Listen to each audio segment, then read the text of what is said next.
bibwire Yesu. Iyo tumubwiye arumva kandi arashitsa. Bibwire Yesu. Iyo mutabaje araza nk'intare yo muryango wa Yuda. Bibwire Yesu.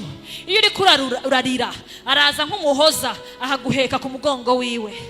Bibwire Yesu, numukunza adahemuka, numukunza atananirwa.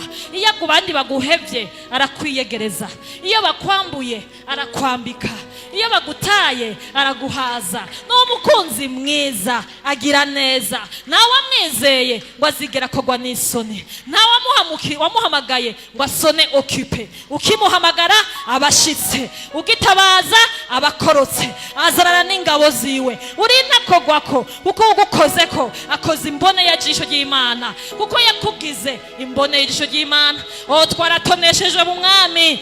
Ntibisaba tuvuga menshi, turarira akumva amajambo tutashoboye gusohora mu marira, turaboroga akumva ikirundi gisohokeyemwo, urihebura akaguha amazi akongereza inkomezi, akakugurura nk'inkukuma, bagutega imitego hasi akaguhindura inyoni iguruka. Umwasi araza agasanga Yesu yamwitanze imbere, urakingiwe uko utavyibaza, urakunzwe uko utabizi, arakwegereye gusumba impuzu wambaye.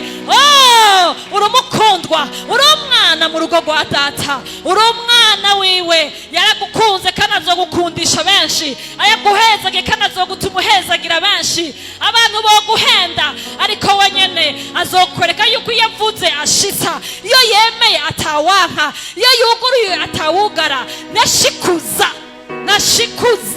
Nashikuza aravuga bikaba, yategeka bigakomera. N'intare yo mu muryango wa Yuda, na wewe aca guhindura intare nkawe. Ntahindurwa, ntava kuri manda, ayihoraho.